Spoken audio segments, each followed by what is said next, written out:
It's 6:35, morning to you. This is Breakfast with Stephen and Ellie. Yes, let's have a look at today's newspaper. It's very nice too. Let's have a look at today's newspapers for you. I'll start with the Times first, where inheritance tax could be axed, in a Tory bid for votes. Too many taxes. Rishi Sunak is looking for a way to keep homeowners voting Conservative. The Express leads with exposed eco-plot to paralyse the capital. Just up oil, of course. Oh dear. The Mail says we're facing meltdown with our holiday crisis as industrial action and heat waves threaten our summer. And are the Spice Girls coming back? The Sun says 5 become 1 again. Please, it's amazing news. Apparently they're going to go to Glastonbury, which we've just had. So it's a year off. Yeah, and that means I must get a ticket. You love and Just Stop Oil. If they don't ruin it. Oh, yeah. Get a ticket that way. Yeah, well, good. You might hear the voice of Emma Wolfe over there because she's joining us to go through the papers alongside political editor of HuffPost UK, Kevin Schofield. Good morning to you both. Morning. Very good to see you.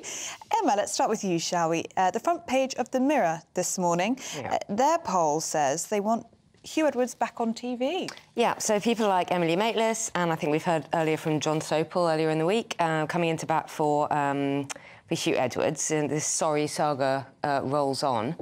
Unsurprisingly, you know, friends and colleagues at the BBC are coming out in support of him, and now The Mirror are claiming that they have this poll that, you know, overwhelmingly viewers want him back on the screens, bring Hugh back. But actually, when you look into the details, a little bit more nuanced than that. It's Mirror readers, and it's around 53% say that if he were cleared of all wrongdoing, they would like him back on screens. I mean wrongdoing? Wrongdoing? But it's like there's no criminal charges. Not at the moment. Right. Well, no, the police have said there's nothing criminal about this. So the wrongdoing is just his personal life. If this took place... Well, there's been other allegations within the BBC about behaviour to other people. I mean, nothing proven, nothing... I think there are still lots of questions to be answered. What if any of it's wrongdoing? I don't know, I just... Well, anyway, this is the poll. Well, yeah. I think there are genuine questions. I have no kind of beef either way, but I think there are genuine questions about people's behaviour towards other people, and I think that's why, as well as his mental health issues, I think that's why has been put aside for the moment while the BBC look into this. I think for there's many a live issue. Yeah, I do think for many people, though, I mean, even speaking to my friends in the past week or so, he is the voice of the BBC for many, many people. I mean, he's the one that broke the news of the Queen's death. Yeah. He covered the King's coronation. I mean, for many people, it is a great shame, really. It is a sorry saga, and they'd like to see him back. You can understand that, can't you? No, you can. I mean, yeah, you're right. He is the voice of the nation in many ways. I think what's really interesting about it is that the BBC itself, BBC News, was investigating and is investigating allegations against Hugh Edwards. I bet that's been put. I bet the DG's put a stop to that. I mean, it must make it very awkward when your most senior, highly paid, most influential, well-known journalist is being investigated by his own colleagues for a potential story. That is what makes it particularly unusual. And there's a story in another paper, I think it might be the Mail, saying that that is still ongoing. The BBC News are still carrying out their own investigations into Hugh Edwards. It's very strange. Look, I totally disapprove of extramarital liaisons and all that sort of thing. I do. However, if any of this happened, it's a private matter. I don't see why it's any of our concern. Yeah, I think it's more to do with the complaints that have been made, the allegations being made by both current and previous BBC employees. And I think it's right that should, by any responsible company, that should be looked into. But one of it was he sent me a message that had a kiss on the end. Yeah, I mean that's what an abuse of power. Yeah, well, I mean that's what they're investigating, I guess. Yeah, but I mean we've seen, but we've seen lots and lots of this kind of snowflake thing where people say, you know, that made me feel offended, that made me feel threatened, whatever. But I think you said all the messages you send me have got love hearts at the end. Very upsetting. Just to be clear, I feel violated. You know, I don't know. I just think there's this thing about celebrity and scandal, which I just think is. Yeah, but I think it should be the same for everybody, because I think there's been very, very different kind of support for him, and yet, you know, going after people during the Me Too movement, really going after people, well, I feel like almost there was quite a pile on hanging them out to dry. Well, I suppose, yeah, and it depends what angle. Look, this is the Mirror, and look, the story was broken by the Sun, so we have to be aware of all the different kind of, you know, there's definitely agendas and the caveats. It's in the Mirror's interest to absolutely. Of course it is. Yeah, but criticise a Sun story. As a former newspaper man, Kevin, what do you make of the fact that the Sun then said a couple of days ago, we're not running any more stories on this? It was a bit odd that they'd gone really heavy on it and then suddenly just said, right, we're not going to do it, and we're going to assist the BBC in their own investigation. We're going to hand over what they say. They've got a dossier of evidence. They're going to hand that over and just leave it up to the BBC. But yeah, it was a bit strange that they went, you know, pedal to the metal for 3 full days and then nothing, which was a bit odd. It's strange. Let's talk inheritance tax in the Times, Kevin.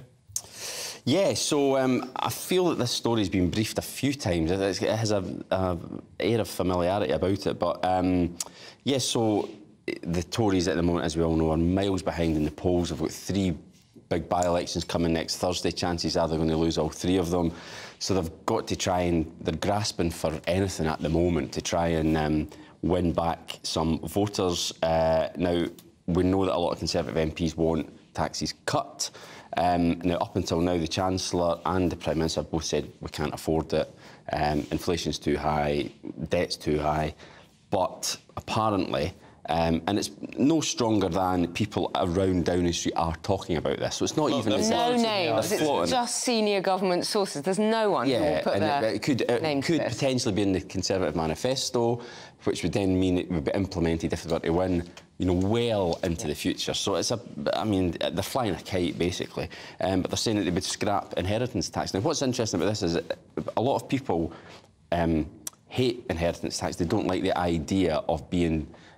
taxed again, effectively. You know, they're given, bequeathed something by a relative and then paying tax on it. They don't like that. But in actual fact, the number of people who actually pay inheritance tax is tiny. It's like 3.5% of all properties that are passed on are liable for tax. It has to be worth over £325,000. But significantly, I think it's in people's heads that I could be taxed, and they don't like that. And they're calling it a totemic offering. Yeah. It's a real, you know, fundamental with people that you work hard, you play hard, and then you can pass on what you've earned, your house, whatever it is, your money, to your kids. Yeah. And as you say, most people won't pay it. No. But on the doorstep, this really resonates, this inheritance tax thing.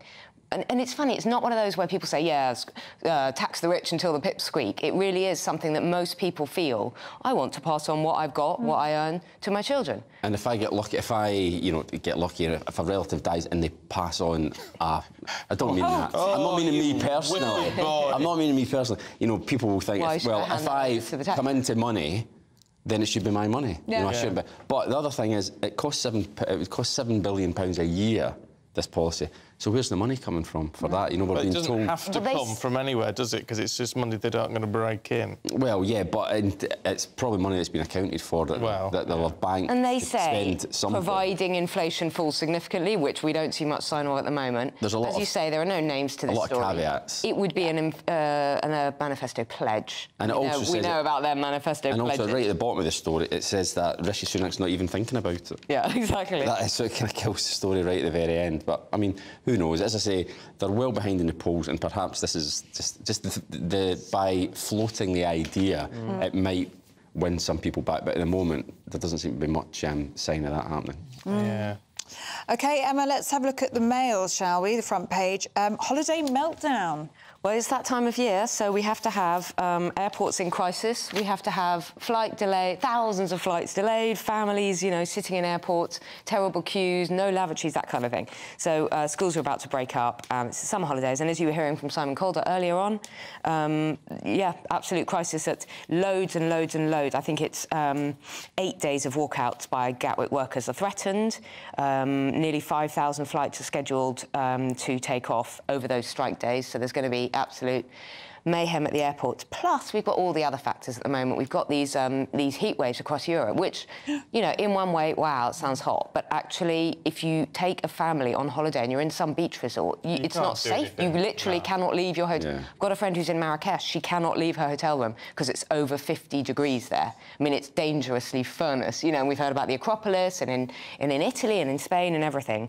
Plus, we've got, you know, soaring prices for holidays anyway, and inflation and mortgage costs and everything. So it's not a pretty picture for people this summer.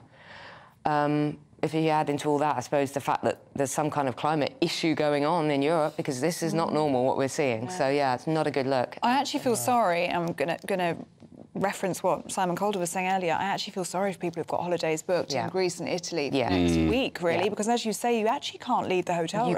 You can't walk in that kind of heat. You can't do anything. It's not safe. Especially you go outside and your water bottle is boiling hot. It's boiling hot. What do you do? What do you do with children? Well, that's what I was going to say. Little kids, especially. You know. I mean, at least adults could go and sit in a cafe or stay in a museum and be cool. But you know, what would you do with young children? Absolutely horrendous. You don't go on holiday for that either, do you? Just to sit in a hotel room. Absolutely not. But maybe we should all sit at home, Kevin, playing on our computer games. Well, according to The Guardian, too many people are doing that. So there's a new clinic set up for gaming addicts. So this is, you know, your computer games, very popular. I can testify to that with young children. And it was supposed to... It's called the National Centre for Gaming Disorders, and it was only supposed to see 50 people a year. It's now treating 30 people a month for gaming. And they worry as well that it could tip over into gambling addictions, because there are these things called loot boxes, which basically give you rewards, which can be quite similar to gambling, and they say that that can then lead to further problems down the track. A lot of children, a lot of young people, a lot of children in particular. I feel very not suspicious, but the idea that you can be addicted to anything, and therefore you need to now set up clinics. Well, you can have children that are young people that are literally spending 12 weekends when they're not at school. Yeah, but why is that addiction? It is addiction. 12 hours, 20 hours a day in their bedrooms with the blinds drawn, in the darkness, on these games, Fortnite, Roblox, Minecraft, all this stuff. It is addiction. But why do they need clinics for that? But in the old days, with gambling, you would stay away from the betting. You would have to stay away from the betting shops, stay away from the GGs, stay away from the races, whatever. Yeah. Now it's all on your phone. Everything's on your phone. This stuff is coming to kids, to young people, and yeah, it's gaming, but they're getting drawn in by, you know, maybe spending money, getting these weird boxes and rewards. They are getting drawn in, and this is their future. Our daughter has just signed up. She's only 7, and the school offers a after-school club in Minecraft. Really? Yeah. Yeah, I know a 10-year-old who's totally addicted to what's it called? Not Minecraft, the other one. Roblox. Roblox, yeah. Utter weirdness. No, I don't get it at all. It's totally... It's not my thing. Fortnite. It's not my thing either. Yeah, addicted to Fortnite. I just don't even go near that. And is it still done on consoles? I don't know anything about gaming. Is it still done on phones as well? Yeah, it's all still like that. So kids are doing it. I mean, can't the parents just throw out the console? Is that just me thinking too simply about this? You just chuck it out the window. You can, but that's what my parents would have done. Yeah, a very unhappy. Or you just don't allow them to have all that stuff. But I mean, that's a bigger issue. Just don't give your children tablets and phones and everything. But we know that this is what kids have nowadays, and I think it's quite an easy step from just having a tablet and a phone to getting into these whole things. And as you say, loads of kids at school are doing it, so they're all kind of sharing it. Yeah. Oh, it's a weird world. It is a weird world. Emma, Kevin, thank you both very much indeed. Thank you. See you a little bit later on.